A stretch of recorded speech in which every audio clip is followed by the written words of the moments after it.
En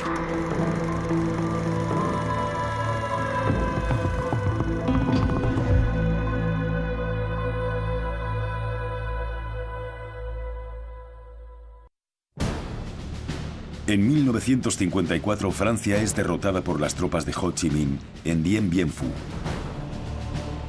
En 1958, Vietnam se divide en dos mitades. El norte es apoyado por China, el sur por Estados Unidos.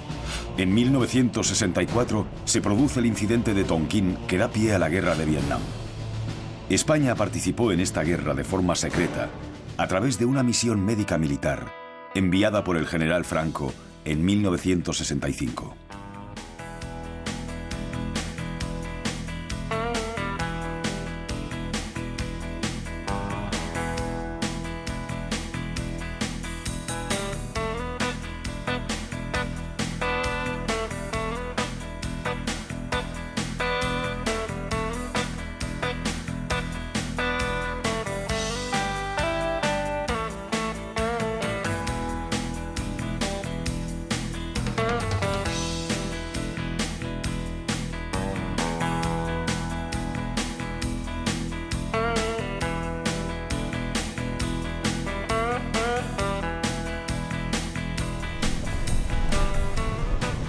La ciudad de Ho Chi Minh, la antigua Saigón, es en la actualidad un hervidero de 9 millones de personas.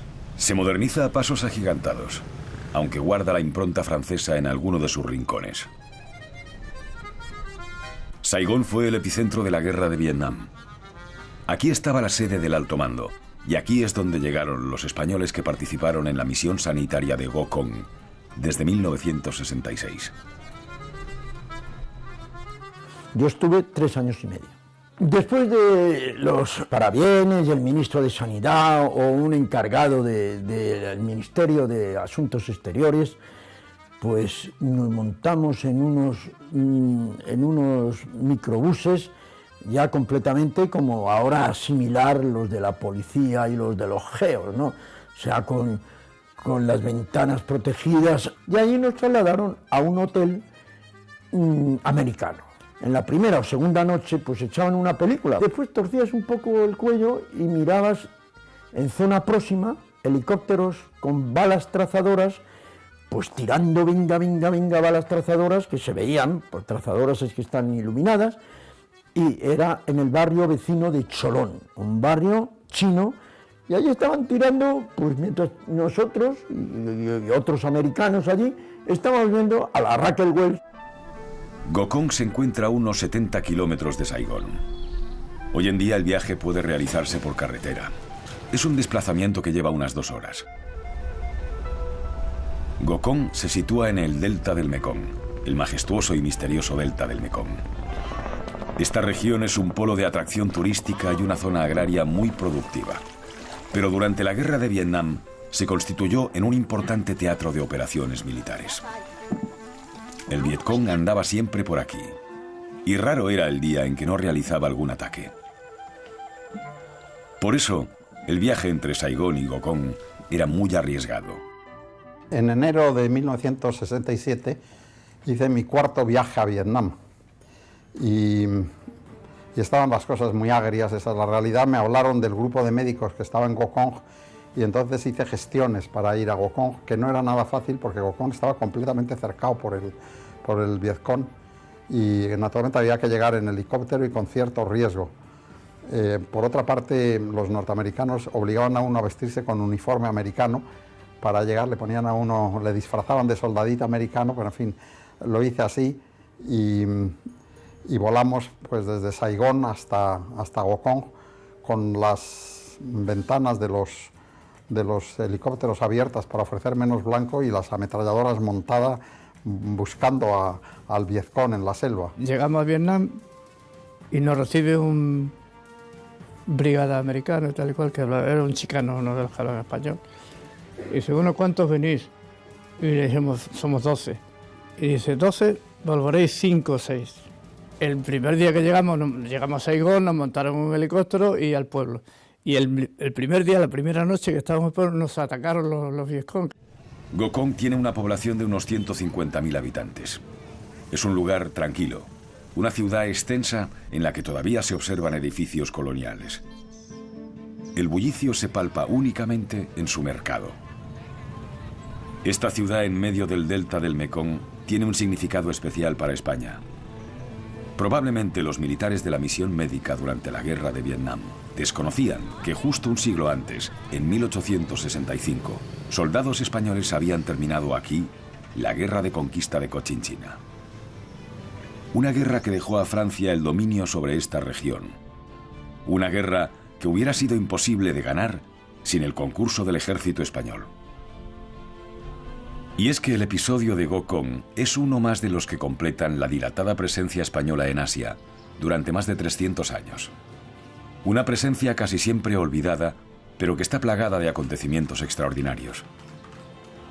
Las autoridades vietnamitas continúan siendo recelosas en lo tocante a las guerras con potencias extranjeras. Y a pesar de que la misión española durante el conflicto tuvo naturaleza sanitaria, el gobierno alecciona a los testigos. Se prepara una puesta en escena en el actual hospital de Gokong, centro que no existía durante la misión médica española entre 1966 y 1971.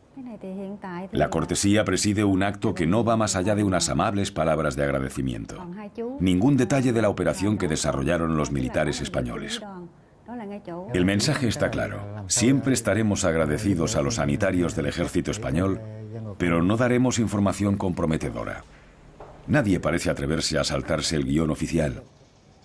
Pero siempre hay alguna excepción, como en Nguyen Minh Chau, que compartió el trabajo con los sanitarios españoles. En Nguyen Minh Chau se salta el protocolo y, aunque con vigilancia, se presenta en la calle en la que estuvo un día el llamado Puente de los Españoles. Hoy en día el cauce está embovedado, pero resulta emocionante pisar un lugar que también forma parte de la historia de unos hombres condenados al anonimato por razones políticas. Esta es la zona en la que estaba antes el Puente de los Españoles. Yo estuve aquí con el equipo médico español el día de la inauguración. Recuerdo que fue en 1972. La población de Gokong pues quería como hacernos un homenaje y tal, ¿no? Pues allí no tienen infraestructura ni cosas que se le parezcan, ¿no? Entonces allí un riachuelo que pasaba por allí, hicieron un puente de madera y pusieron Puente de la España. El veterano acude a su casa para continuar con los recuerdos. Dr. Fernando and Dr. Linares, Dr. Fernandez, Dr. Rodriguez González, and I remember Matias.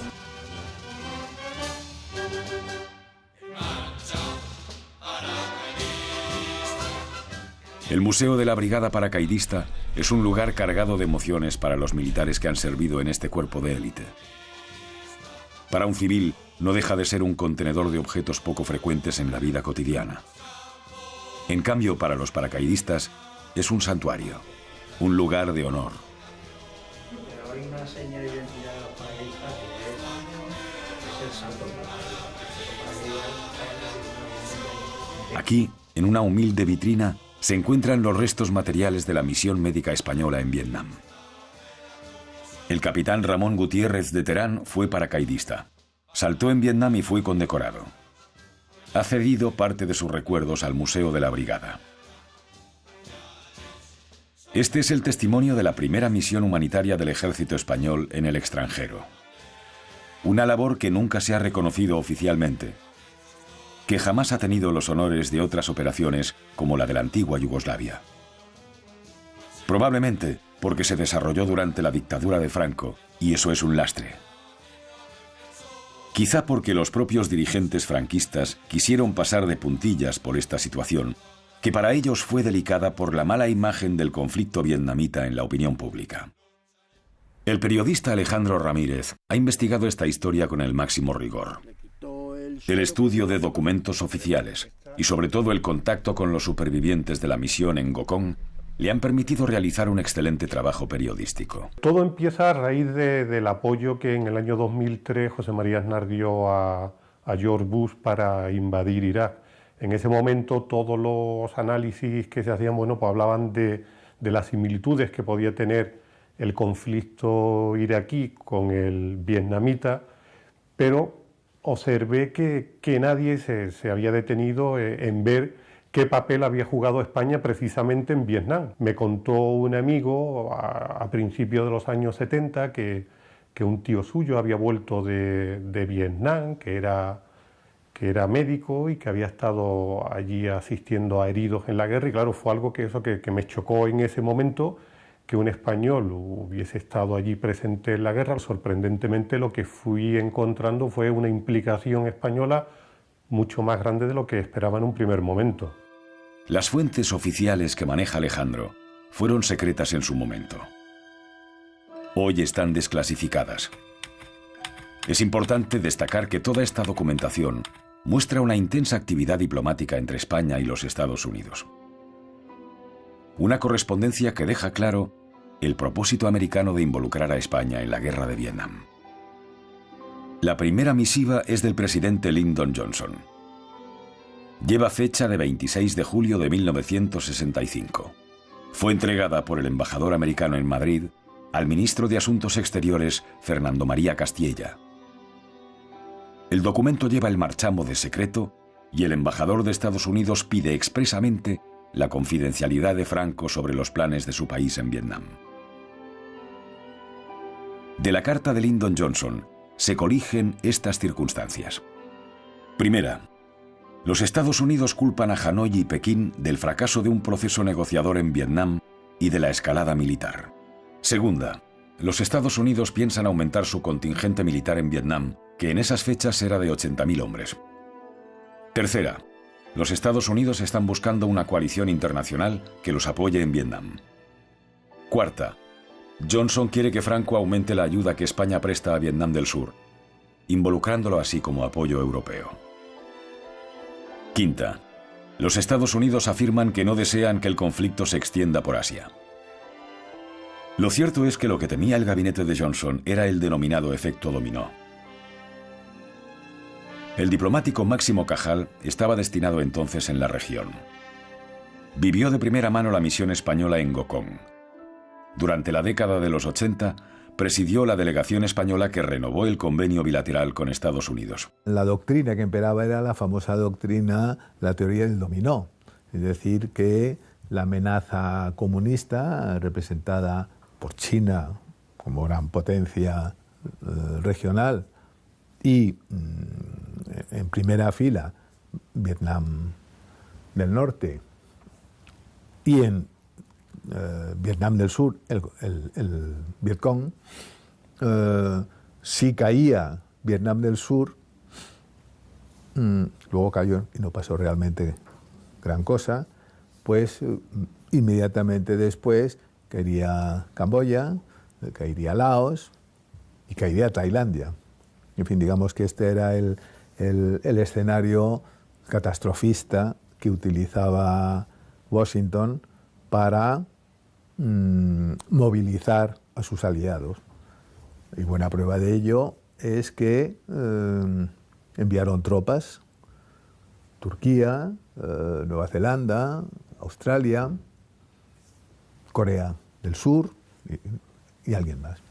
Y el único país que no envió tropas, aunque era la única bandera europea que ondeaba con la de estos otros países, el único país que no envió tropas fue el gobierno español.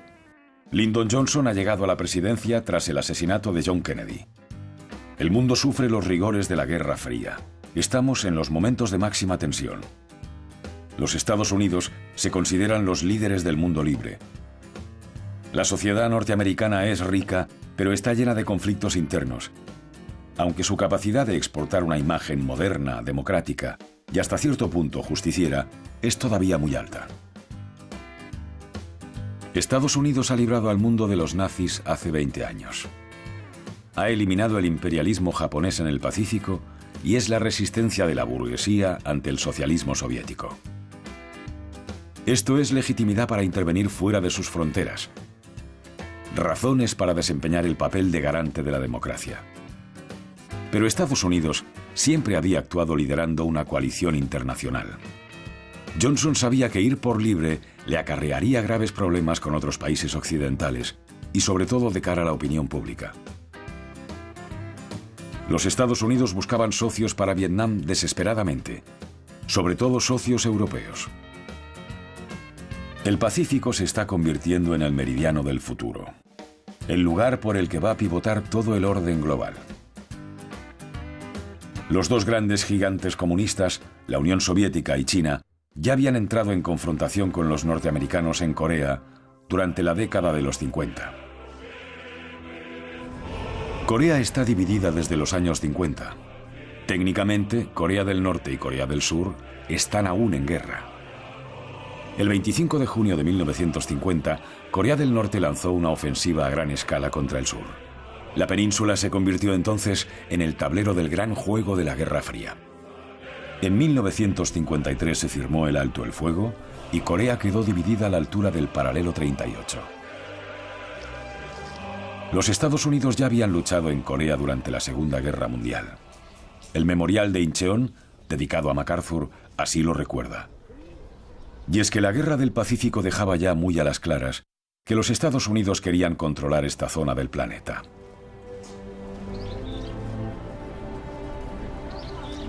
Por todo el Pacífico pueden verse memoriales en honor de los caídos del tío Sam. En Manila, Filipinas, un inmenso cementerio americano evita cualquier tentación de olvido.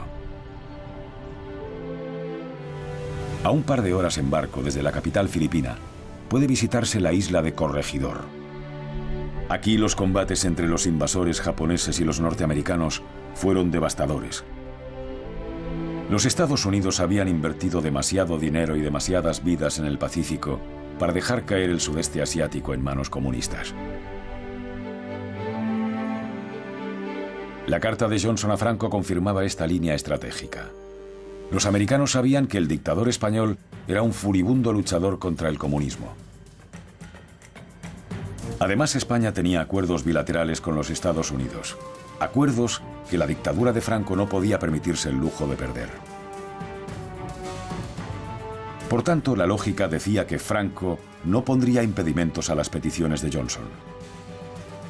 ¿Pero qué contestó el autoproclamado caudillo? Menos de un mes después, Franco responde a Johnson y en ese momento no le da una respuesta sobre qué papel puede jugar a España.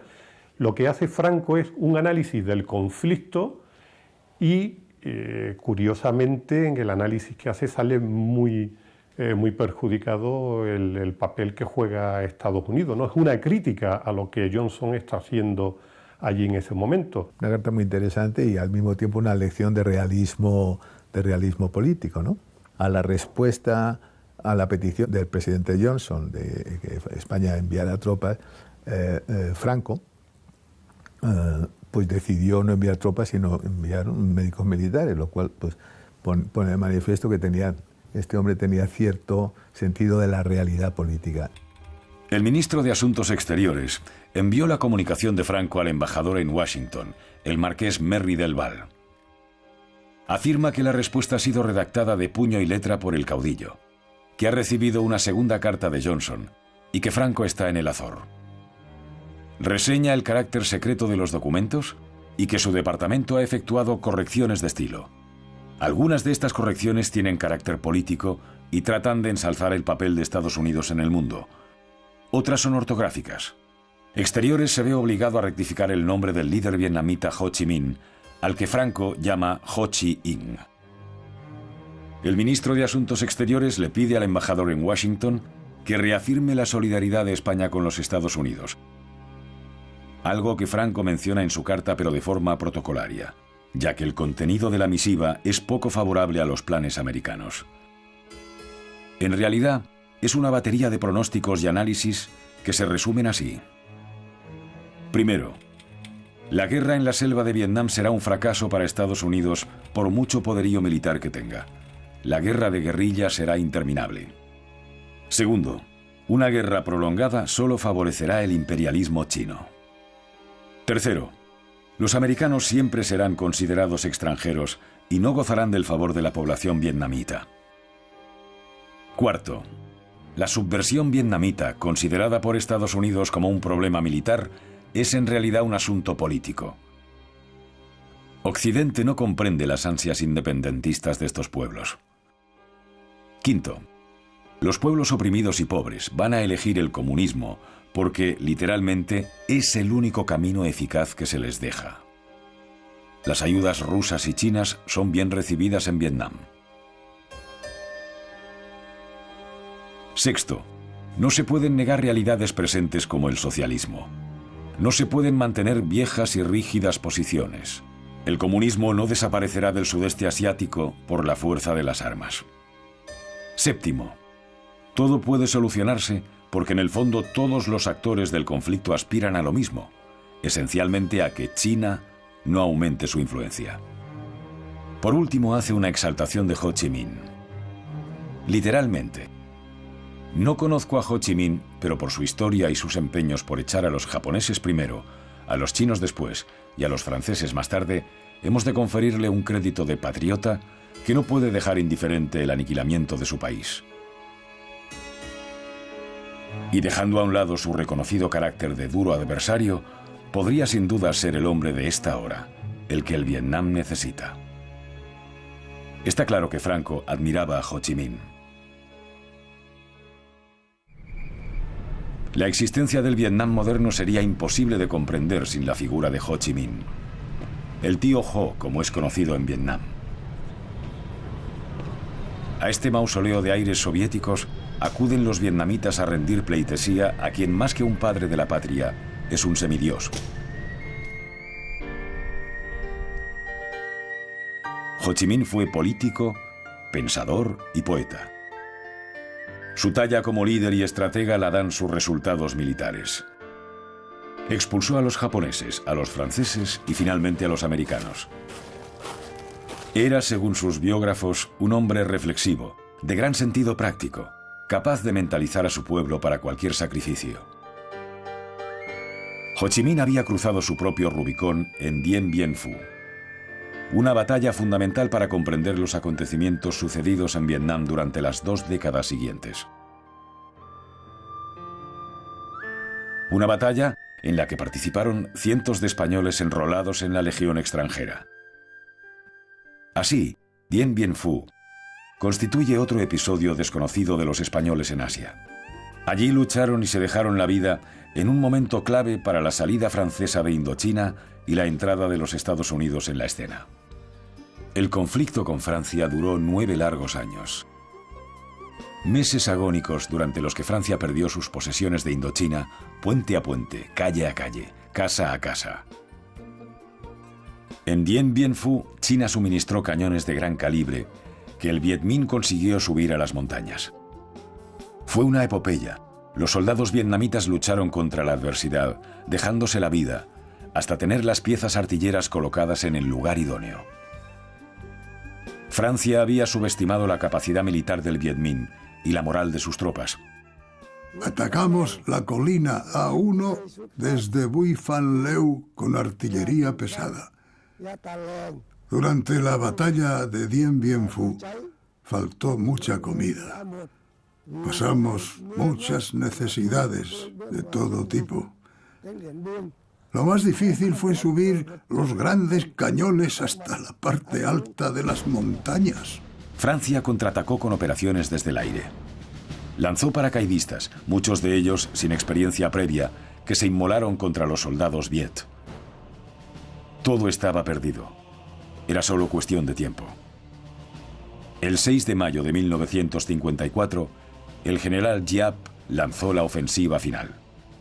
El general de Castries informó el 7 de mayo a las 17:50 horas a Hanoi con estas palabras: volamos todos. Adiós. Aquí estuvo la última posición fortificada del ejército galo, el campamento conocido como Isabel. En Dien Bien Phu no han olvidado esta batalla. Esta no era la primera vez que militares españoles habían combatido en tan lejanas tierras, hecho que estaba en el conocimiento de Franco. Quizá por eso no se plegó a las peticiones americanas. ¿Quién sabe si el dictador albergaba rencor hacia los yanquis por haber liquidado el imperio español en Asia y el Caribe. Franco era un militar de escuela y por su generación, los sucesos del 98 le resultaban cercanos y deshonrosos. Algunos autores afirman que en la entrevista de Hendaya en octubre del 40, Franco había pedido a Hitler los derechos sobre Cochinchina. Una expedición a finales del siglo XIX junto a Francia llevó a los soldados españoles a la conquista de Cochinchina. Precisamente la última batalla tuvo lugar en Gokong, el lugar en el que se radicó la misión médica española durante la Guerra del Vietnam. En Da Nang, en el centro del país, existe un cementerio junto al puerto, en el que descansan los héroes de la guerra de 1865. Los españoles lucharon en Vietnam para que se respetara la libertad de culto tras el asesinato de un obispo católico. Napoleón III convenció a Isabel II con este pretexto y tras conquistar Cochinchina, España solo se preocupó del asunto religioso, mientras que Francia sumó estos territorios a su imperio. Hecho que habría resultado inviable sin el apoyo del ejército de las Filipinas, un ejército que ya había participado en la conquista de Camboya a finales del siglo XVI. Cuando las tropas españolas, a petición del rey usurpado de Camboya, que eran dos reyes, dos pretendientes que se disputaban el trono, parece que se llamaban Langar y Prauncar, acudieron allí y tuvieron una presencia que está relatada por Fray Gabriel de San Antonio en un libro muy emotivo, Historia de los verdaderos sucesos de Camboxa, de Camboya. Está demostrado que Felipe II planeó una invasión de la China de los Ming y que la primera descripción de los templos de Angkor fue realizada por españoles. España había sido la única potencia occidental con colonias en Asia durante más de 300 años. La joya eran las islas Filipinas, pero los españoles también se implantaron en otros territorios como Guam, las Carolinas o Singapur. Incluso Australia, llamada Australia del Espíritu Santo en sus inicios, había sido descubierta por españoles.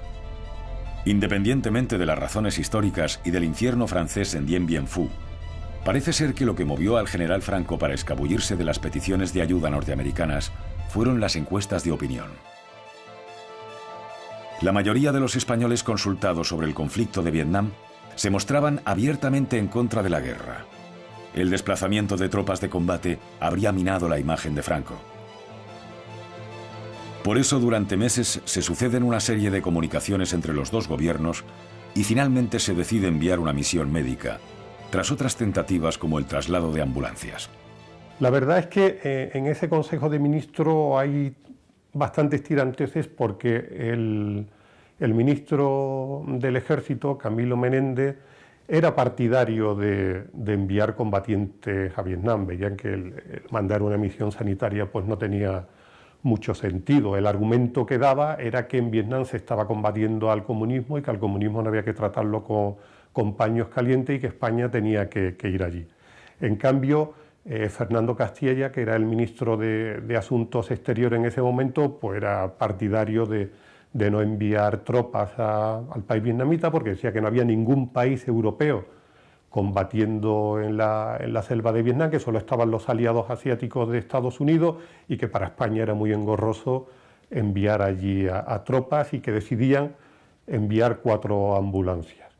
Este envío se aprueba en octubre, pero la Embajada de Estados Unidos responde que agradece el ofrecimiento, lógicamente, pero dice que en Vietnam, por regla general, el traslado de heridos se hace a través de helicóptero por la inseguridad en las comunicaciones y por el terreno, y que convendría mejor cambiar ese envío de ambulancias por una misión médica sanitaria. Entonces, un mes después, en noviembre de 1965, ya el Consejo de Ministros aprueba el enviar una misión sanitaria formada por 12 integrantes de ayuda humanitaria para partir a Vietnam.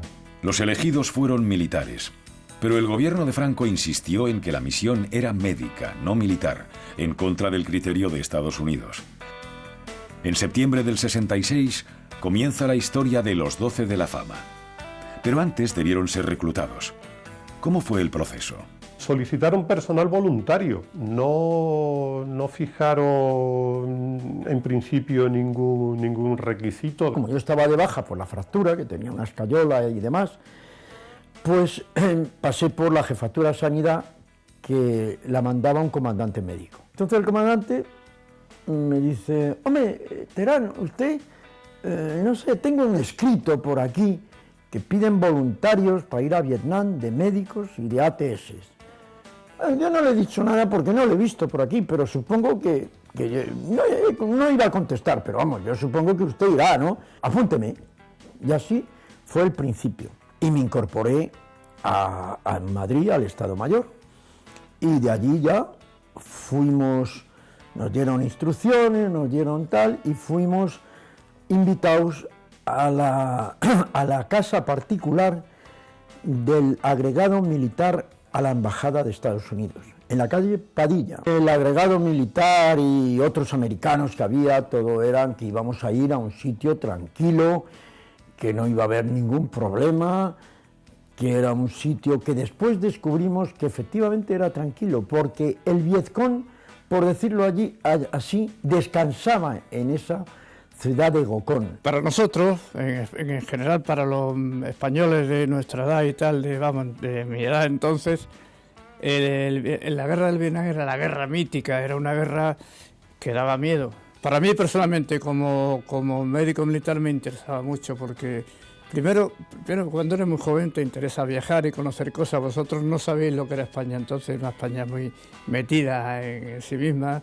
No salíamos al extranjero y claro, cuando se me dio la oportunidad no lo dudé, es que no lo dudé. Cuando a mí me dijo mi coronel en España que me destinaban a mí, se me metió un nudo aquí, lo digo de verdad, yo tenía 26 años, un nudo aquí en el estómago de miedo, pero había confidenciales, es decir, cosas que no quería o el Ministerio de Defensa o el gobierno que salieran a la luz pública y eran confidenciales, y me mandaron un confidencial que queda usted seleccionado para ir a Vietnam. Y llegó la hora de partir hacia un viaje lleno de interrogantes y de riesgos. El viaje era pagado por los americanos en la Pan Am. Entonces el viaje era Beirut, Karachi, Bangkok y Saigón. Nosotros salíamos al extranjero como delincuentes, es decir, con un pasaporte civil, vestidos de civiles, nos recibían primero en Roma, luego ya en Saigón, como era guerra, pues ya nos recibían como militares. Pero a la vuelta de España veníamos y nadie nos reconocía. Los diplomáticos españoles destacados en Bangkok eran los responsables de los sanitarios en Vietnam. ¿Cuál fue su papel durante la organización de la misión?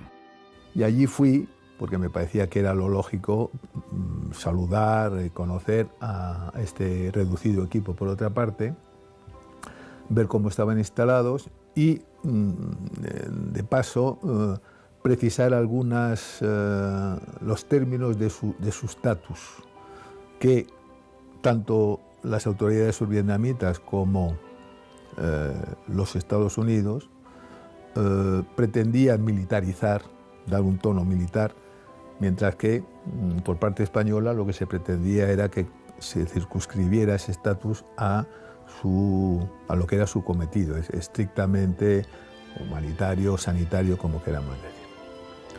Bueno, ahí hubo un tira y afloja. Bueno, yo fui a Ngo Con. Los primeros momentos son duros. En el momento que llegamos, pues claro, fue visitar el hospital. El hospital era un inmueble de tiempo de los franceses muy deficitario, sobre todo lo que es el inmueble, ¿no? Porque había camas dadas por los americanos, pero en esa cama, como los vietnamitas son pequeños más bien, pues a lo mejor 2 pacientes estaban en una cama y los acompañantes en un jergón en el suelo. Entonces, claro, el hospital era bastante deprimente, ¿no? Recuerdo un edificio... Todo aquello tenía un aspecto... no sé, que daba en cierto modo que pensar, ¿no? De mucha improvisación, pero bien es verdad que lleva un poco tiempo allí. La casa donde residíamos era un caserón viejo de tiempo de los franceses y después había un barracón donde estábamos al resto. Los americanos presionan para que la misión española sea considerada como militar y se abre una época de tensiones que incluyen el espionaje de la correspondencia entre los militares españoles y la legación diplomática de Bangkok. Los americanos estaban completamente informados de todos los movimientos que tenían previsto hacer los miembros de la misión española, y eso era porque espiaban sus comunicaciones, porque interceptaban sus correos y porque antes de que llegaran a ellos ya habían leído previamente cuáles eran las instrucciones que recibían. Entonces se cifraba con un mecanismo, un instrumento muy primitivo, bastante seguro pero muy primitivo, a base de unas sumas y restas, de una cinta aleatoria, todo muy, muy curioso desde 50 años después o menos, si se ve así, ¿no? Y comunicaciones, había que ir a correos, para el correo local, para enviar los telegramas, en fin, toda una cosa muy rudimentaria, que efectivamente hubo una pugna entre la Embajada de España y el Ministerio de Asuntos Exteriores aquí en Madrid y la parte americana para tratar de limitar ese carácter sanitario y no militar que pretendía Estados Unidos. Por parte de Exteriores, la política era claramente de no sucumbir a la presión americana, eso estaba clarísimo.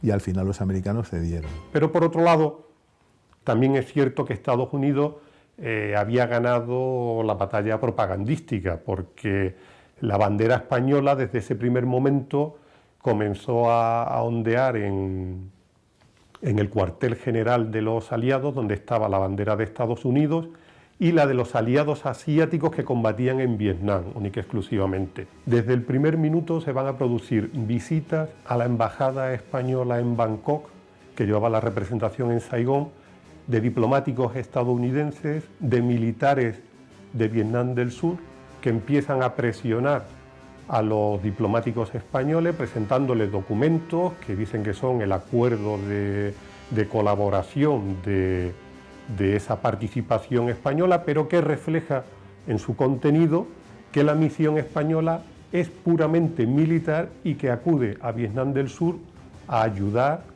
a Vietnam del Sur a solucionar, bueno, pues a luchar contra el comunismo y contra la subversión que hay allí de terrorismo en ese momento. A lo largo de todo ese tiempo, desde que se aprueba la misión, comienza esa dura batalla diplomática que se va a prolongar incluso estando ya la misión allí en Vietnam. Esa herida sigue abierta, va a durar unos cuantos meses y se va a vivir momentos de enorme tensión. Ya en Madrid habían avisado al equipo médico que no se llevaran absolutamente nada, que los americanos se hacían cargo de todo.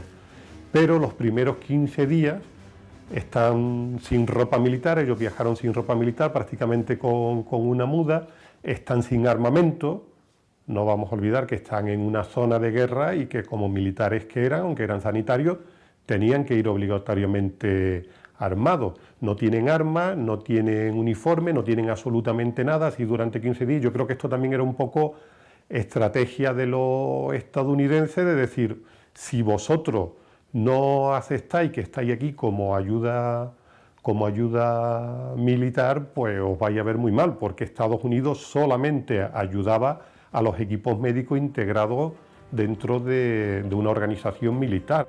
Por fin llega el acuerdo, el encaje definitivo, y los profesionales pueden iniciar sus trabajos. Fue un examen de profesionalidad y de humanidad. Allí no había un diplomado en cirugía. Si bien es verdad, ya sabemos que iban 4 médicos y todos ellos eran preceptivamente a las oposiciones de sanidad militar, eran licenciados en medicina y cirugía. Entonces fue Linares Fernández, que en paz descanse, José Linares Fernández, el que dio el paso adelante de hacerse cargo de cirugía. Preparaba muy bien preparadas las operaciones y hacía lo que podía. Me asignaron a un médico del AMA, EIME, de la Asociación Médica Americana. Eran extraordinarios. Ellos allí venía un herido y no preguntaban, se lo metían en la sala de operaciones, si era de miembros entre el enfermero vietnamita y yo, pues nos liquidábamos allí en una mesa medio cochambrosa, pues hacíamos una mano o un brazo, lo que podíamos, con anestesia local. Y si era cavidades, bien tórax o bien abdomen, pues ya iba anestesia general, y estos médicos de la Asociación Médica Americana pues metían mano a todo. Cuando no había heridos de guerra, pues había patología quirúrgica, o sea, que embarazos extrauterinos o apendicitis. Yo he curado allí en cirugía, pues en niñas con nápal. Eso siempre pues va a la espalda. Las quemaduras son quemaduras en la espalda y entonces son curas con mucha paciencia, porque hay que limpiar todo bien, porque eso se pega como chicle, ¿no? Y tienes que limpiar y desbridar y eran heridas muy anfractuosas, ¿no? Y muy desagradables y, por desgracia, principalmente a niños, ¿no? Tú dices hospital y piensas en un hospital, no, aquello era algo menos que una cuadra. Cada uno de nosotros poníamos lo que teníamos y se nos han muerto niños, a mí se me han muerto niños, porque no había medios. Hasta el punto yo llegaba por las mañanas al dispensario y había una cola allí de madres con niños y yo veía a un niño y decía, este primero, porque tenían difteria, se morían como moscas. Diarreas todas las que tuvieras hasta llegar a tener un brote de cólera terrible. Enfermedades mortales, sobre todo yo estaba en pediatría, porque como era el más moderno, era el teniente más moderno, pues me mandaron a pediatría, que nadie la quería, claro. Y allí teníamos paludismo, todo lo que tuviera. Paludismo, a mí se han muerto muchos niños de paludismo. Diarreas, como he dicho, que yo me acuerdo cuando llegué allí, los niños me venían, niños pequeñitos, bebés, me llevaban con la barriga hinchada, con una cosa negra que en la boca, y no me enteraba y se me morían. Ya cuando tuve más confianza y empecé a dominar un poco el idioma, pues hablaba con las enfermeras, ¿qué les pasa? Y me decían, no, esto es que le dan medicina chinoise, es decir, medicina china. Y digo, bueno, tráeme, ya harto de eso, digo, tráeme la medicina china. Antes que a nosotros iban a curanderos o médicos chinos, como decían ellos. Y entonces los chinos, para la diarrea, le daban una cosa que es correcta, pero es correcta para los adultos. Y le daban unas bolas de opio, que le producían una parálisis intestinal a los niños venían con una barriga así y no había forma de curarlo. Nosotros trabajábamos junto a los españoles muy bien, como con el doctor Fernández. Y yo les ayudaba con los pacientes de Gokong. Venían muchos pacientes al hospital. Un día tuvimos más de 150.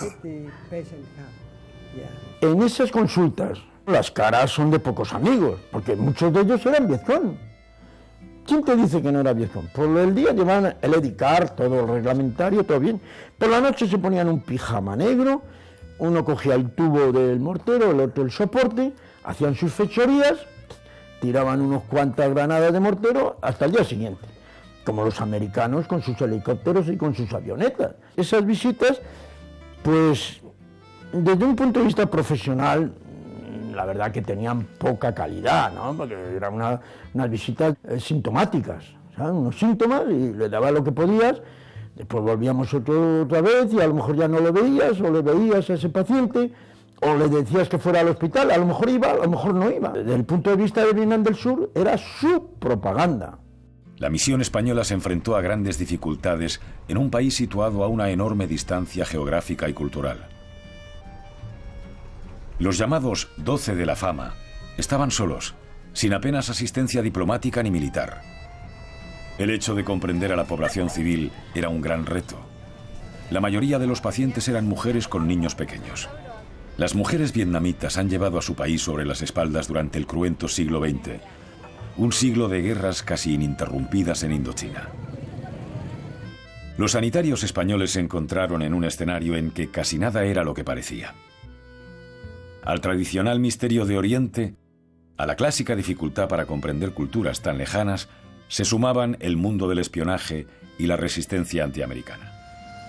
Por eso, para los médicos españoles resultó de gran ayuda ser bien acogidos por la población civil. Nosotros atendíamos a la población civil.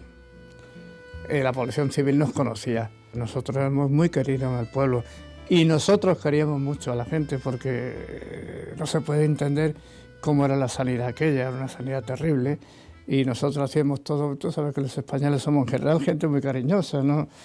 Y hacíamos todo por aquella gente y nos portábamos muy bien y ellos se portaban muy bien con nosotros, la población civil.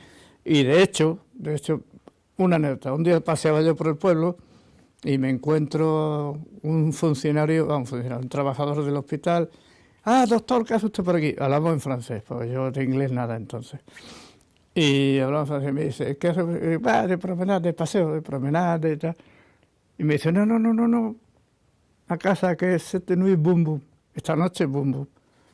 Y me fui para la casa y efectivamente esa noche nos bombardearon. Es decir, que la población civil nos trataba muy bien. Y yo, incluso el Vietcong nos conocía. El hecho de tener que atender a miembros del Vietcong se convierte en un problema. Nuestra misión era atender a la población civil y a los guerrilleros del Vietcong, que fue motivo de...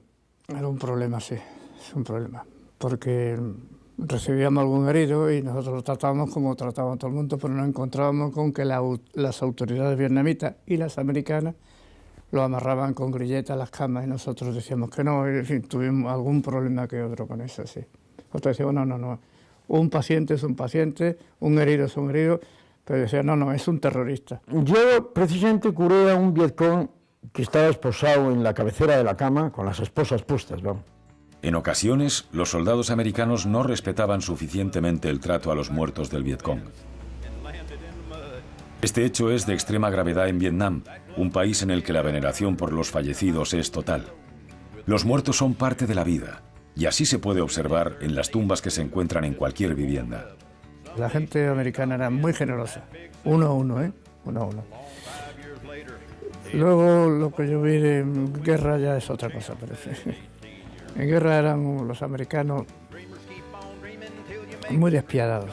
Yo en acciones que he visto,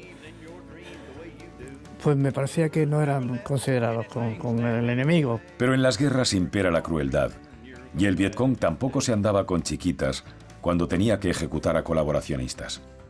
Los sanitarios españoles normalmente no atendían a soldados norteamericanos, pero hubo alguna excepción. Una simple herida de carácter leve a un americano, al Hospital Cívico-Militar Vietnamita, que era donde nosotros estábamos, no iba. En 1967, el periodista Luis María Ansón había provocado un escándalo considerable al publicar en ABC una información que dejaba entrever que la misión de Gokong se encontraba desasistida por el gobierno franquista.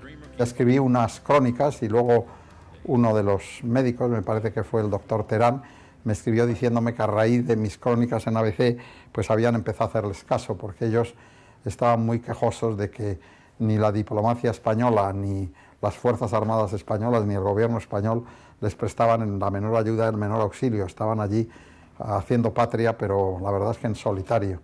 Y aquellas crónicas pues sirvieron por lo menos para que les atendieran y para que les enviaran algunos productos y algunas cuestiones, y eso a mí me dejó muy satisfecho. Pues salió Españoles abandonado por su gobierno en Vietnam, año 67.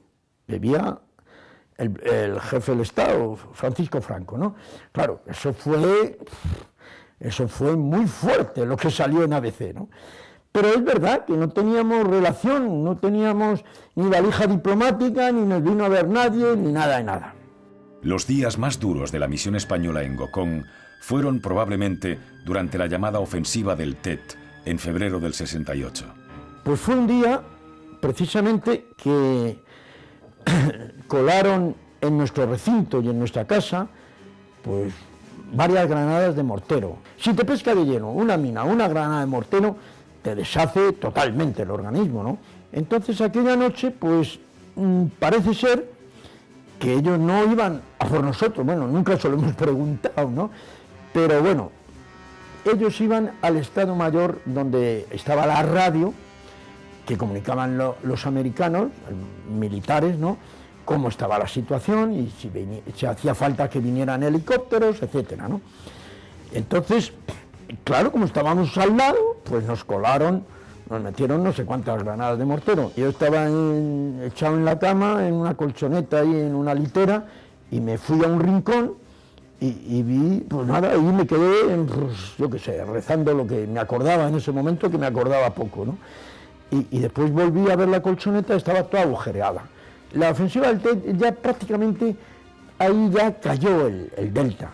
Allí cayó el Delta, lo que pasa que prolongaron la guerra un poco más, hasta tal punto fue ofensivo que los americanos la logística la tenían extraordinariamente bien montada. Pues dejaron de llegarnos alimentos y ya se utilizaban raciones de campaña. Dejaron de suministrar porque las vías desde Saigón, que era donde estaba la capital y el centro de todo abastecimiento, las vías de comunicación, los caminos, las carreteras, etcétera, estaban cortadas. Y entonces eso fue el mayor peligro. Después la guerra continuó. Aquella ofensiva fue muy famosa en el mundo entero porque con motivo de que no sé cuánto aniversario de Ho Chi Minh, sobre todo el Vietcong, quisieron hacer una demostración de fuerza y se metieron a toda pastilla en Saigón y en mi pueblo asaltaron la cárcel, hicieron una ofensiva tremenda, pero la perdieron, fue un desastre militar. Puede que la ofensiva del Tet no fuera un éxito militar de Ho Chi Minh, pero lo que es innegable es que fue la manifestación de la voluntad de su pueblo. Vietnam quería un destino de libertad, de independencia, y con la gran ofensiva del invierno del 68, dejó claro al mundo que jamás se rendiría. Vietnam es una civilización milenaria, sofisticada, sensible, un cruce de caminos desde y hacia Extremo Oriente. Un pueblo con una historia militar plagada de victorias épicas ante vecinos muy poderosos. Aquí se palpa el misterio de un rostro bajo el sombrero cónico, la inquietud de los canales fluviales que horadan la jungla. Los vietnamitas son tolerantes en cuanto a la religión. Se permiten diversidad de credos. Los norteamericanos no supieron comprender toda esta civilización. No entendieron a su enemigo, su moral, su mentalidad ni sus tácticas. Llevaron la guerra a límites sobrehumanos. Murieron 5 millones de vietnamitas. 50.000 soldados americanos nunca regresaron a su hogar.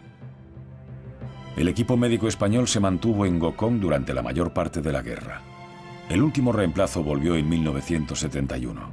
Habían sido 5 años de misión, de la primera misión humanitaria del ejército español en el extranjero. ¿Cómo se les recibió?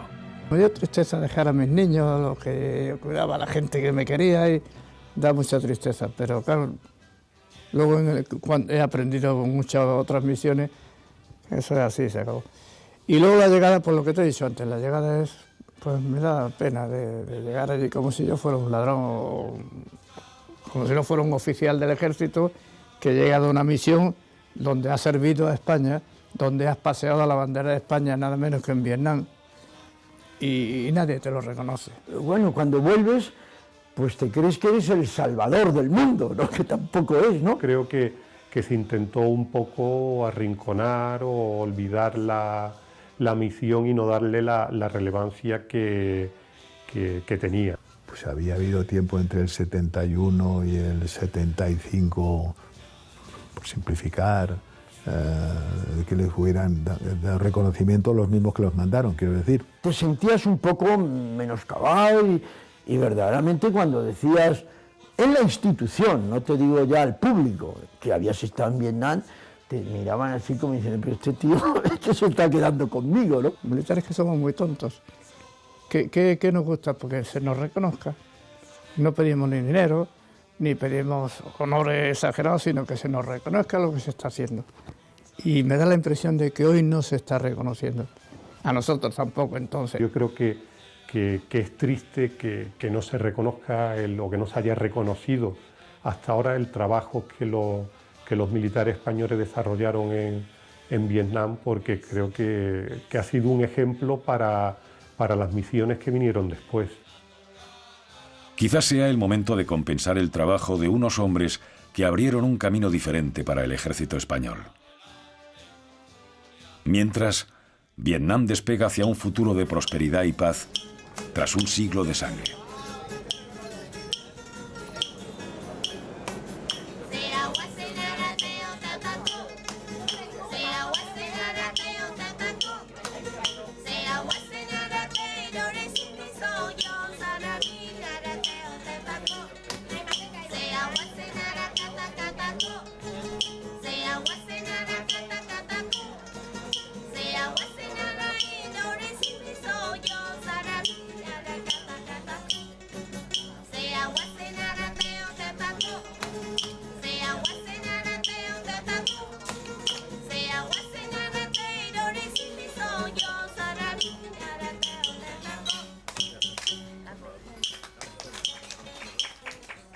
cómo era la sanidad aquella, era una sanidad terrible, y nosotros hacíamos todo, tú sabes que los españoles somos en general gente muy cariñosa, ¿no?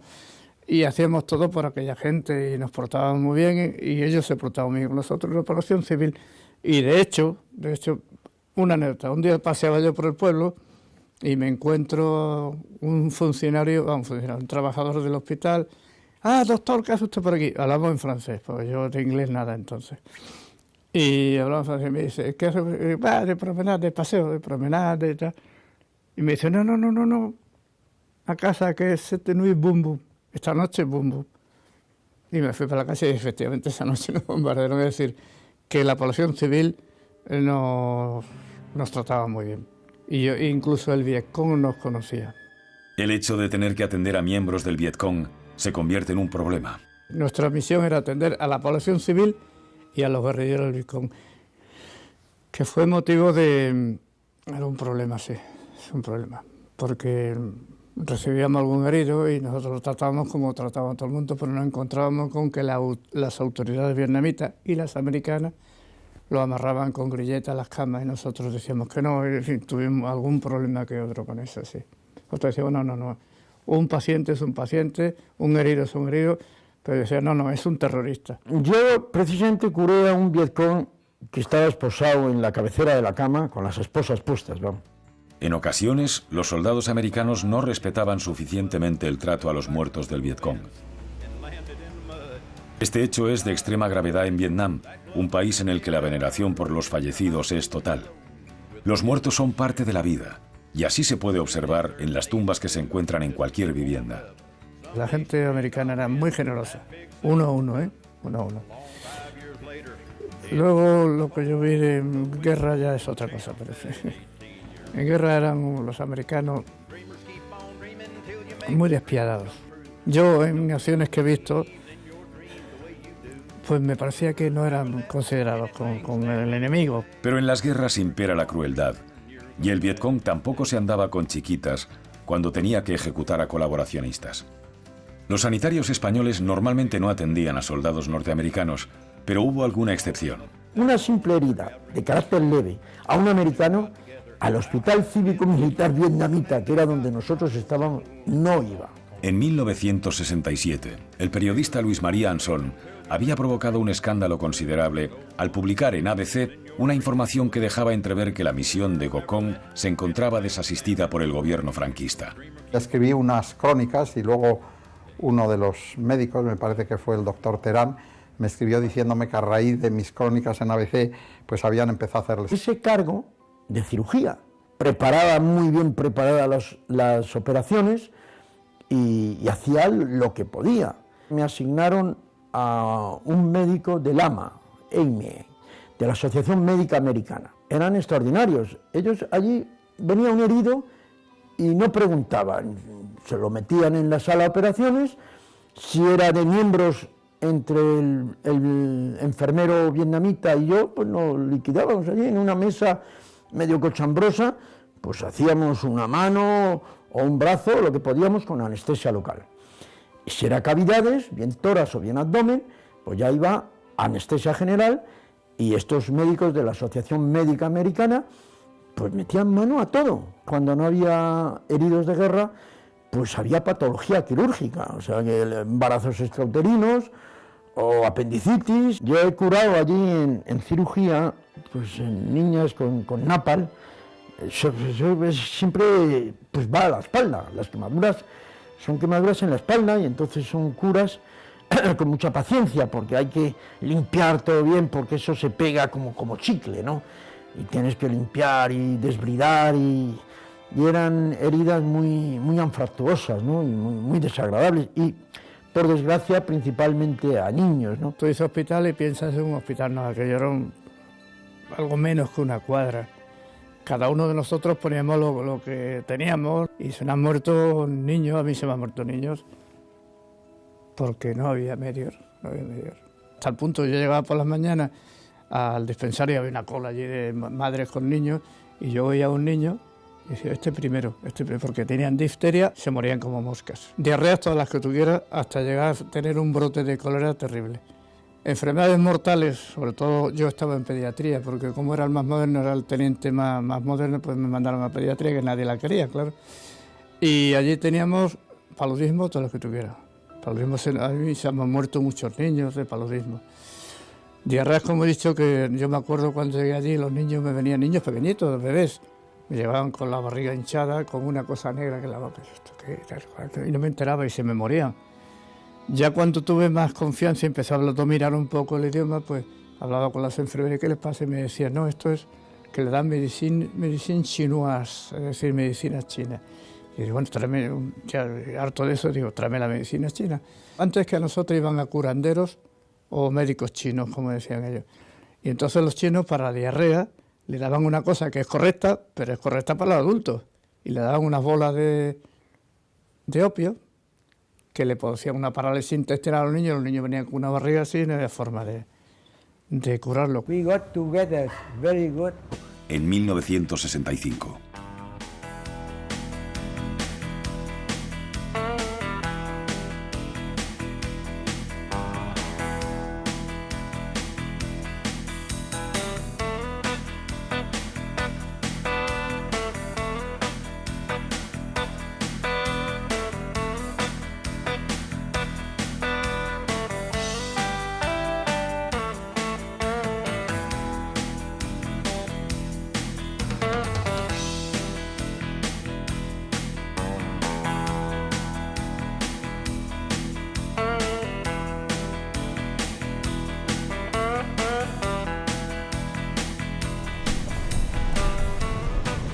La ciudad de Ho Chi Minh, la antigua Saigón, es en la actualidad un hervidero de 9 millones de personas.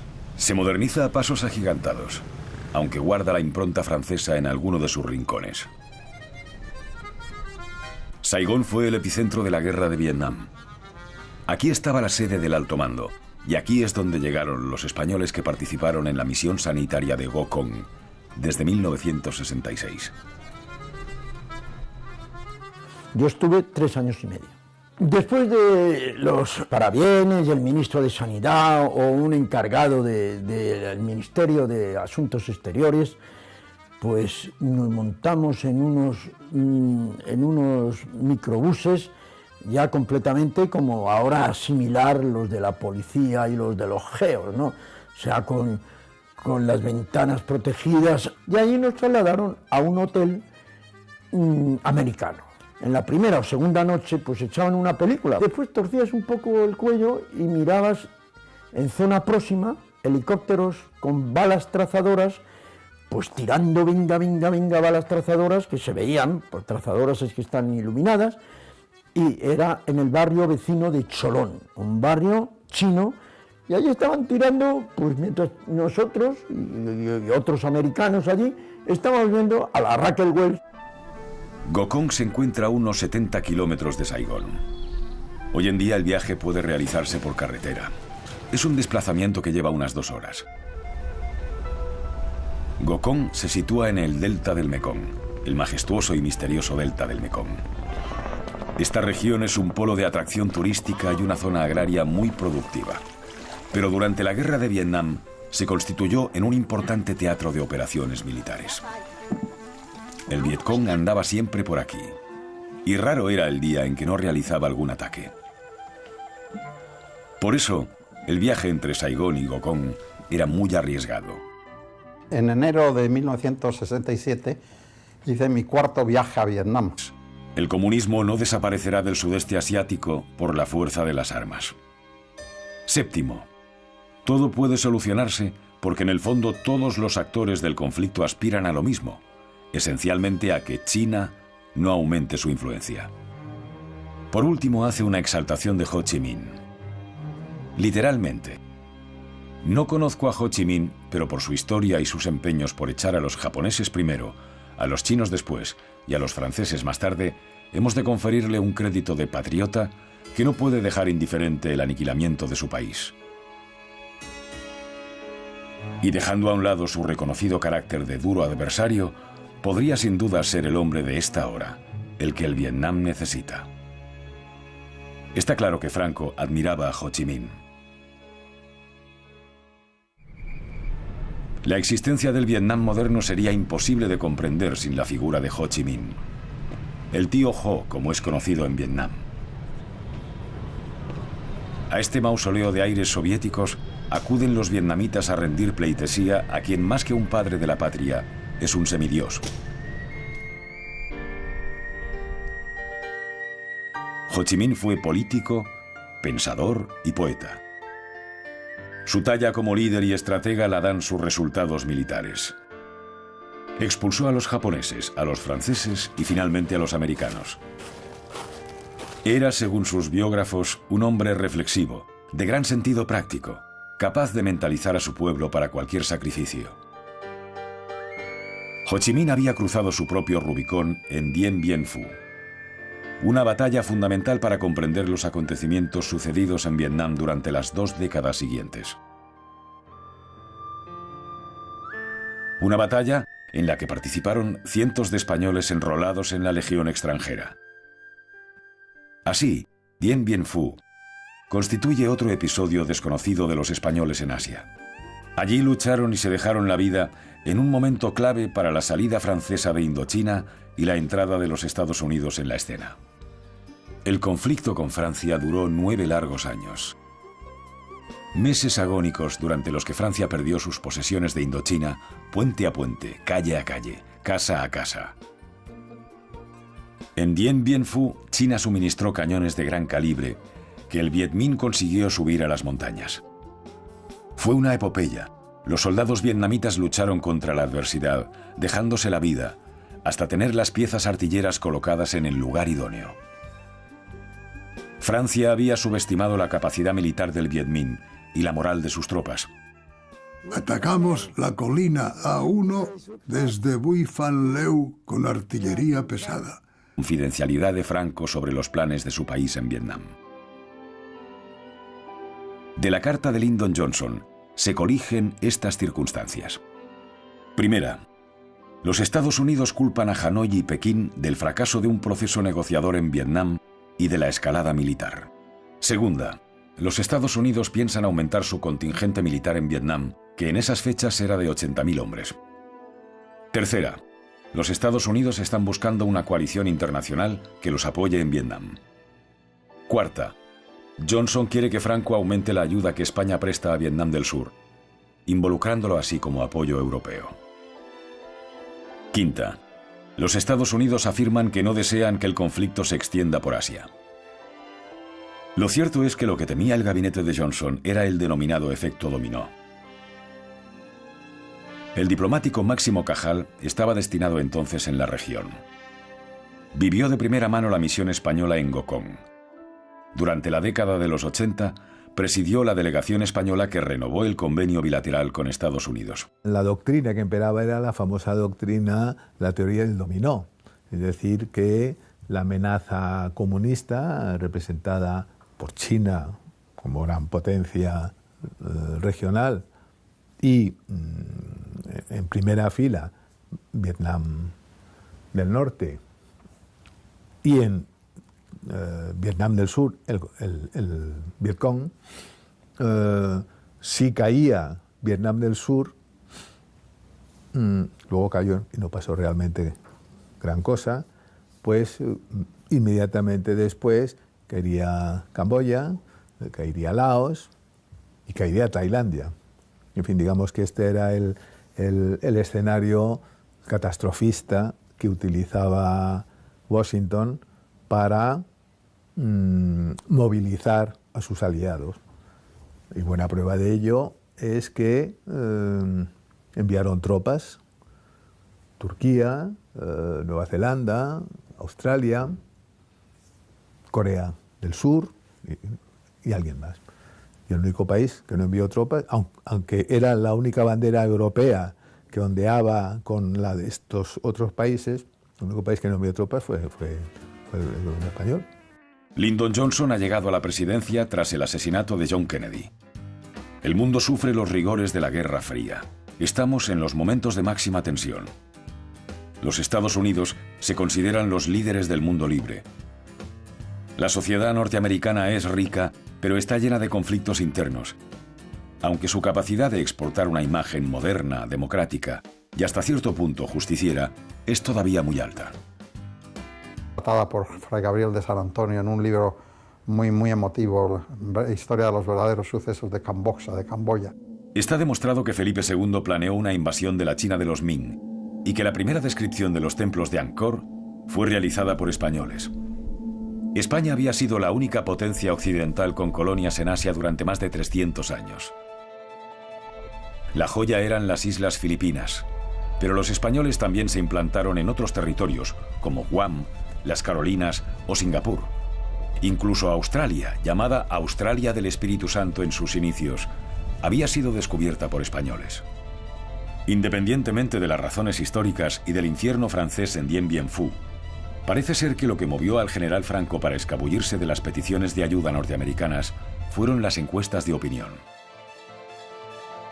La mayoría de los españoles consultados sobre el conflicto de Vietnam se mostraban abiertamente en contra de la guerra.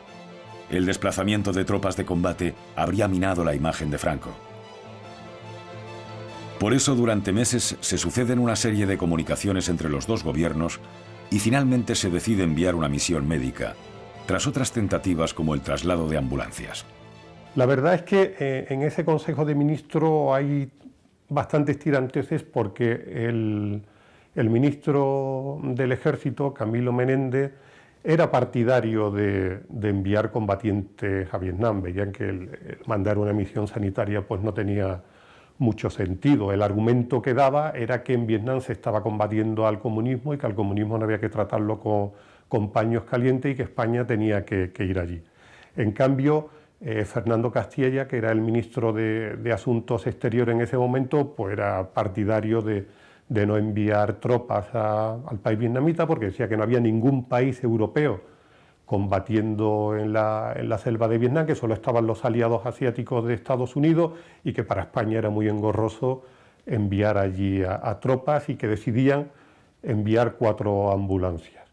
Este envío se aprueba en octubre, pero la Embajada de Estados Unidos responde que agradece el ofrecimiento, lógicamente, pero dice que en Vietnam, por regla general, el traslado de heridos se hace a través de helicóptero por la inseguridad en las comunicaciones y por el terreno, y que convendría mejor cambiar ese envío de ambulancias por una misión médica sanitaria. Entonces, un mes después, en noviembre de 1965, ya el Consejo de Ministros aprueba el enviar una misión sanitaria formada por 12 integrantes de ayuda humanitaria para partir a Vietnam.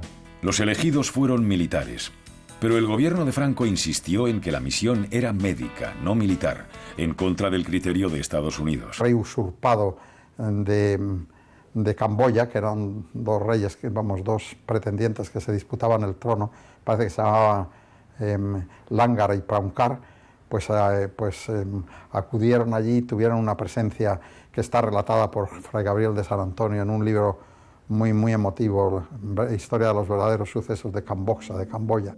Está demostrado que Felipe II planeó una invasión de la China de los Ming y que la primera descripción de los templos de Angkor fue realizada por españoles. España había sido la única potencia occidental con colonias en Asia durante más de 300 años. La joya eran las Islas Filipinas, pero los españoles también se implantaron en otros territorios, como Guam, las Carolinas o Singapur. Incluso Australia, llamada Australia del Espíritu Santo en sus inicios, había sido descubierta por españoles. Independientemente de las razones históricas y del infierno francés en Dien Bien Phu, parece ser que lo que movió al general Franco para escabullirse de las peticiones de ayuda norteamericanas fueron las encuestas de opinión. La mayoría de los españoles consultados sobre el conflicto de Vietnam se mostraban abiertamente en contra de la guerra. El desplazamiento de tropas de combate habría minado la imagen de Franco. Por eso, durante meses se suceden una serie de comunicaciones entre los dos gobiernos y finalmente se decide enviar una misión médica, tras otras tentativas como el traslado de ambulancias. La verdad es que en ese Consejo de Ministros hay bastantes tiranteses porque el ministro del Ejército, Camilo Menéndez, era partidario de enviar combatientes a Vietnam. Veían que el mandar una misión sanitaria pues no tenía mucho sentido. El argumento que daba era que en Vietnam se estaba combatiendo al comunismo y que al comunismo no había que tratarlo con paños calientes y que España tenía que ir allí. En cambio, Fernando Castilla, que era el ministro de Asuntos Exteriores en ese momento, pues era partidario de no enviar tropas al país vietnamita, porque decía que no había ningún país europeo combatiendo en la selva de Vietnam, que solo estaban los aliados asiáticos de Estados Unidos y que para España era muy engorroso enviar allí a tropas y que decidían enviar 4 ambulancias. Este envío se aprueba en octubre, pero la Embajada de Estados Unidos responde que agradece el ofrecimiento, lógicamente, pero dice que en Vietnam, por regla general, el traslado de heridos se hace a través de helicóptero por la inseguridad en las comunicaciones y por el terreno, y que convendría mejor cambiar ese envío de ambulancias por una misión médica sanitaria. Entonces, un mes después, en noviembre de 1965, ya el Consejo de Ministros aprueba el... Fueron probablemente durante la llamada ofensiva del Tet, en febrero del 68. Pues fue un día, precisamente, que colaron en nuestro recinto y en nuestra casa, pues varias granadas de mortero. Si te pesca de lleno una mina, una granada de mortero, te deshace totalmente el organismo, ¿no? Entonces aquella noche, pues parece ser que ellos no iban a por nosotros. Bueno, nunca se lo hemos preguntado, ¿no? Pero bueno, ellos iban al Estado Mayor, donde estaba la radio, que comunicaban los americanos, militares, ¿no?, cómo estaba la situación y si hacía falta que vinieran helicópteros, etcétera, ¿no? Entonces, claro, como estábamos al lado, pues nos colaron, nos metieron no sé cuántas granadas de mortero. Yo estaba echado en la cama, en una colchoneta y en una litera, y me fui a un rincón y vi, pues nada, y me quedé, pues, yo qué sé, rezando lo que me acordaba en ese momento, que me acordaba poco, ¿no? Y después volví a ver la colchoneta, estaba toda agujereada. La ofensiva del Tet ya prácticamente, ahí ya cayó el Delta.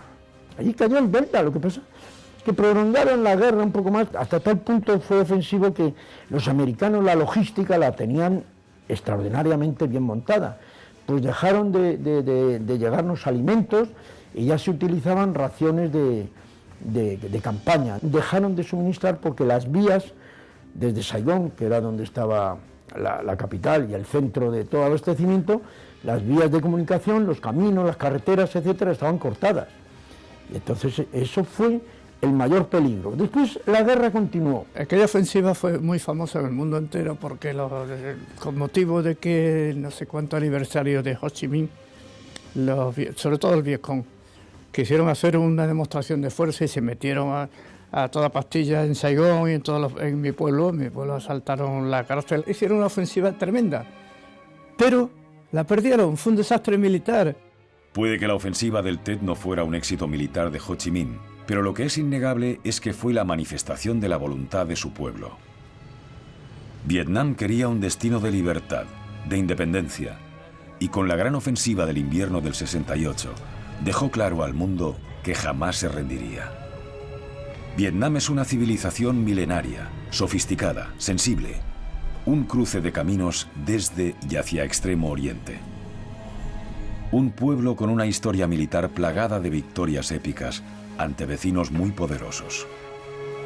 Aquí se palpa el misterio de un rostro bajo el sombrero cónico, la inquietud de los canales fluviales que horadan la jungla. Los vietnamitas son tolerantes en cuanto a la religión. Se permiten diversificar. Una segunda carta de Johnson y que Franco está en el Azor. Reseña el carácter secreto de los documentos y que su departamento ha efectuado correcciones de estilo. Algunas de estas correcciones tienen carácter político y tratan de ensalzar el papel de Estados Unidos en el mundo. Otras son ortográficas. Exteriores se ve obligado a rectificar el nombre del líder vietnamita Ho Chi Minh, al que Franco llama Ho Chi Minh. El ministro de Asuntos Exteriores le pide al embajador en Washington que reafirme la solidaridad de España con los Estados Unidos, algo que Franco menciona en su carta pero de forma protocolaria, ya que el contenido de la misiva es poco favorable a los planes americanos. En realidad, es una batería de pronósticos y análisis que se resumen así. Primero, la guerra en la selva de Vietnam será un fracaso para Estados Unidos por mucho poderío militar que tenga. La guerra de guerrilla será interminable. Segundo, una guerra prolongada solo favorecerá el imperialismo chino. Tercero, los americanos siempre serán considerados extranjeros y no gozarán del favor de la población vietnamita. Cuarto, la subversión vietnamita, considerada por Estados Unidos como un problema militar, es en realidad un asunto político. Occidente no comprende las ansias independentistas de estos pueblos. Quinto, los pueblos oprimidos y pobres van a elegir el comunismo porque, literalmente, es el único camino eficaz que se les deja.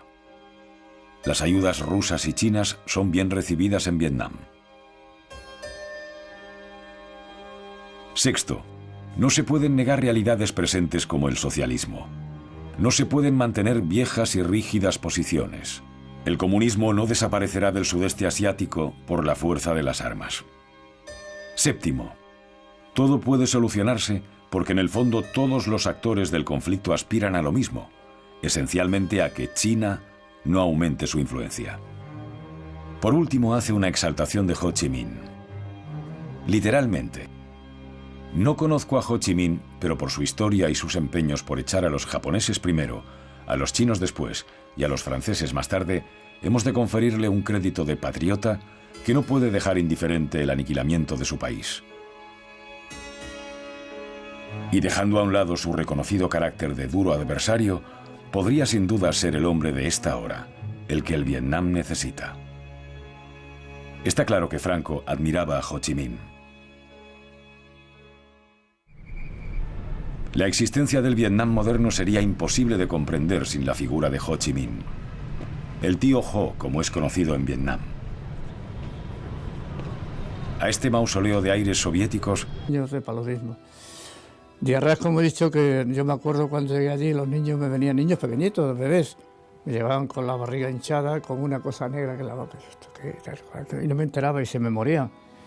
Ya cuando tuve más confianza y empecé a dominar un poco el idioma, pues hablaba con las enfermeras, ¿qué les pasa? Y me decían, no, esto es que le dan medicina chinoise, es decir, medicina china. Y digo, bueno, tráeme, ya harto de eso, digo, tráeme la medicina china. Antes que a nosotros iban a curanderos o médicos chinos, como decían ellos. Y entonces los chinos para la diarrea le daban una cosa que es correcta, pero es correcta para los adultos. Y le daban unas bolas de opio que le producían una parálisis intestinal a los niños venían con una barriga así y no había forma de curarlo. Nosotros trabajábamos junto a los españoles muy bien, como con el doctor Fernández. Y yo les ayudaba con los pacientes de Gokong. Venían muchos pacientes al hospital. Un día tuvimos más de 150. En esas consultas, las caras son de pocos amigos, porque muchos de ellos eran vietcong. ¿Quién te dice que no era vietcong? Por el día llevaban el EDICAR, todo el reglamentario, todo bien. Por la noche se ponían un pijama negro, uno cogía el tubo del mortero, el otro el soporte, hacían sus fechorías, tiraban unos cuantas granadas de mortero hasta el día siguiente, como los americanos con sus helicópteros y con sus avionetas. Esas visitas, pues, desde un punto de vista profesional, la verdad que tenían poca calidad, ¿no? Porque eran unas visitas sintomáticas, ¿sabes? Unos síntomas y le dabas lo que podías, después volvíamos otra vez y a lo mejor ya no lo veías o le veías a ese paciente o le decías que fuera al hospital, a lo mejor iba, a lo mejor no iba. Desde el punto de vista de Vietnam del Sur era su propaganda. La misión española se enfrentó a grandes dificultades en un país situado a una enorme distancia geográfica y cultural. Los llamados 12 de la fama estaban solos, sin apenas asistencia diplomática ni militar.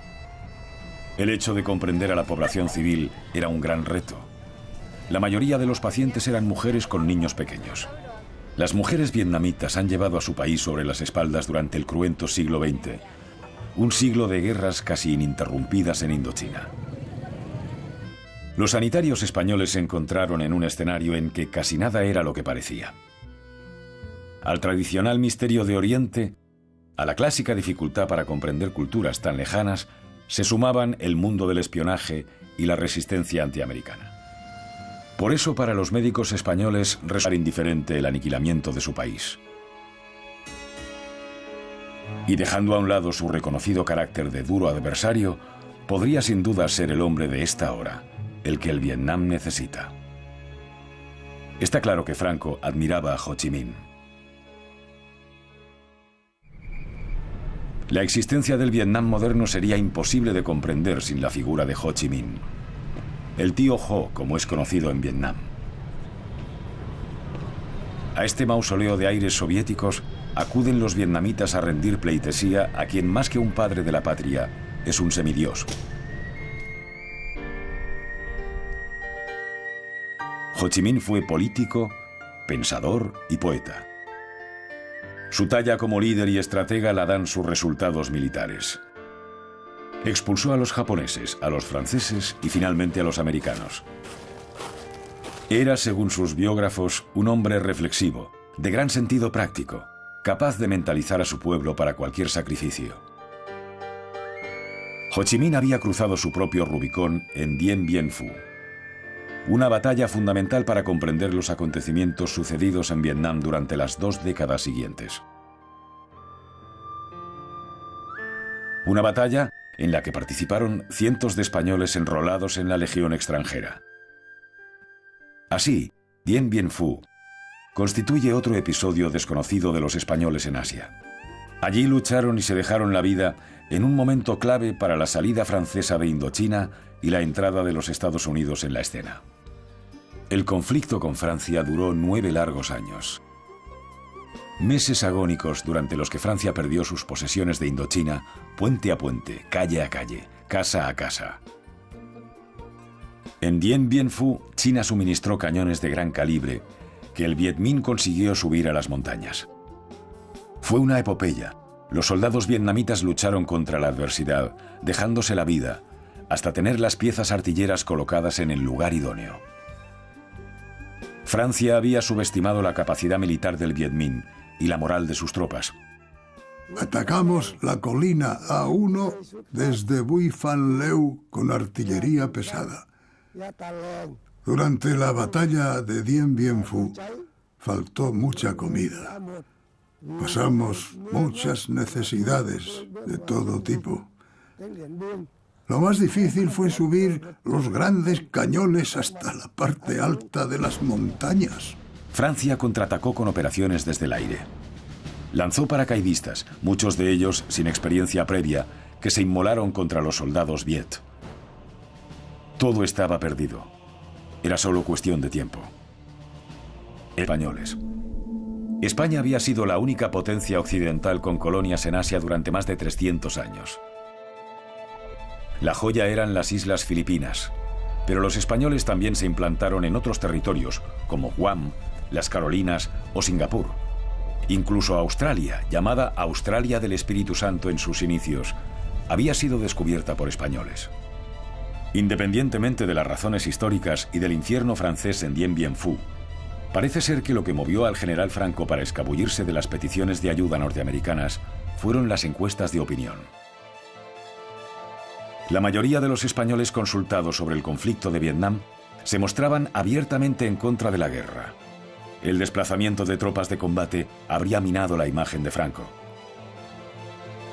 Por eso, durante meses se suceden una serie de comunicaciones entre los dos gobiernos y finalmente se decide enviar una misión médica, tras otras tentativas como el traslado de ambulancias.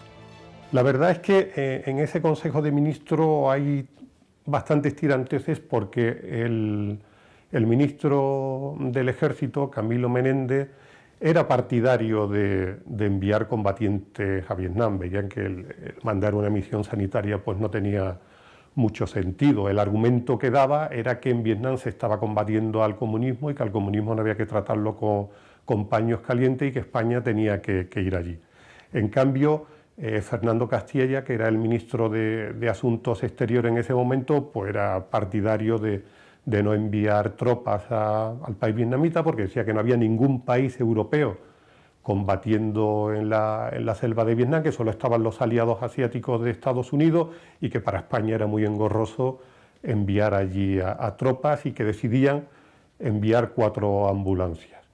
Este envío se aprueba en octubre, pero la Embajada de Estados Unidos responde que agradece el ofrecimiento, lógicamente, pero dice que en Vietnam, por regla general, el traslado de heridos se hace a través de helicóptero por la inseguridad en las comunicaciones y por el terreno, y que convendría mejor cambiar ese envío de ambulancias por una misión médica sanitaria. Entonces, un mes después, en noviembre de 1965, ya el Consejo de Ministros aprueba el enviar una misión sanitaria formada por 12 integrantes de ayuda humanitaria para partir a Vietnam. Los elegidos fueron militares, pero el gobierno de Franco insistió en que la misión era médica, no militar, en contra del criterio de Estados Unidos. En septiembre del 66 comienza la historia de los 12 de la fama. Pero antes debieron ser reclutados. ¿Cómo fue el proceso? Solicitaron personal voluntario, no fijaron